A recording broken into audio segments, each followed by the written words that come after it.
Hello dear students, I hope आप लोग अपने घरों में बहुत ही अच्छे होंगे, सुरक्षित होंगे। आज मैं आप लोगों के सामने एक नई विषय लेकर आई हूँ। विषय के नाम है जल चक्र, चैप्टर 10, पेज नंबर 74। बच्चों, ये कोई कहानी नहीं है, ये एक लेख है जो अनुपम मिश्रा जी के द्वारा लिखा गया। लेख के आधार पर आपके इस किताब में थोड़ा सा भाग इस चैप्टर में दिया गया है। तो हम इस लेख के बारे में जानेंगे। जल चक्र यानी वाटर साइकिल। तो वाटर साइकिल क्या है, ये कैसे बनते हैं और ये हमारे लिए कितने लाभदायक है और कितने लाभ हमें इस वाटर साइकिल के कारण मिल रहे हैं, और अगर ये नियमित रूप से नहीं होंगे तो हमारे लिए कितना हानिकारक हो सकता है, यह सब हम इस चैप्टर के द्वारा हम जानेंगे बच्चों। और मुझे आप लोगों से एक विनती है कि आपको अपने पुस्तक को खोलना है और पेज नंबर 74 को निकालना है, और उसके बाद मेरे साथ आपको रीडिंग करना है लाइन बाय लाइन। जल चक्र पाठ परिचय। बिना जल के धरती पर जीवन की कल्पना भी नहीं की जा सकती। प्रकृति ने हमें पर्याप्त मात्रा में जल मुहैया कराया है। हमें ज़रूरत है इस संपदा को संजोने और संभालने की। जिस पानी का हम उपयोग करते हैं वो कहाँ से आता है और फिर कहाँ चला जाता है, क्या कभी आपने इस बारे में सोचा है? भूगोल की किताब पढ़ाते समय अध्यापक महोदय ने हमें जल चक्र के बारे में बताया था। उस पाठ के आधार पर एक सुंदर सा चित्र भी था।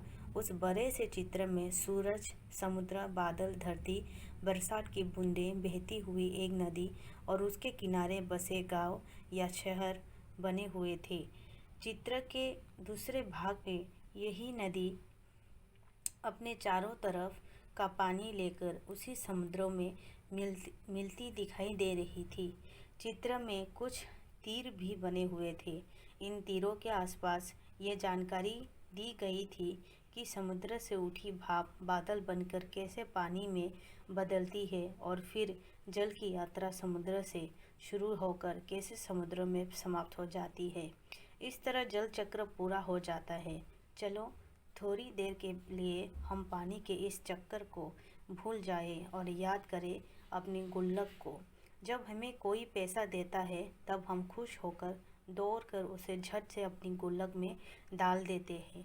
1 रुपया, 2 रुपये, 5 रुपये, कभी सिक्के तो कभी छोटे बड़े नोट, सब इसमें धीरे धीरे जमा होते जाते हैं।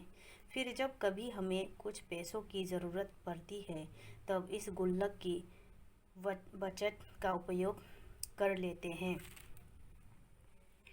हमारे ये धरती भी इसी तरह की एक बहुत बड़ी गुल्लक है। मिट्टी की बनी इस विशाल गुल्लक में प्रकृति वर्षा के मौसम में खूब पानी बरसाती है। तब रुपयों से भी कहीं अधिक कीमती इस वर्षा के जल को हमें इस बड़ी गुल्लक में जमा कर लेना चाहिए। हमारे गांव में, शहर में जो छोटे बड़े तालाब, झीलें आदि है, वे धरती के गुल्लक में पानी भरने का काम करते हैं। इसमें जमा पानी रिसकर जमीन के नीचे छिपे जल के भंडार में जा मिलता है। इससे हमारा भूजल भंडार समृद्ध होता जाता है। पानी का यह खजाना हमें दिखता नहीं, लेकिन इसी खजाने से बरसात का मौसम बीत जाने के बाद हम पूरे साल घर में, खेतों में उपयोग करने के लिए पानी निकाल सकते हैं।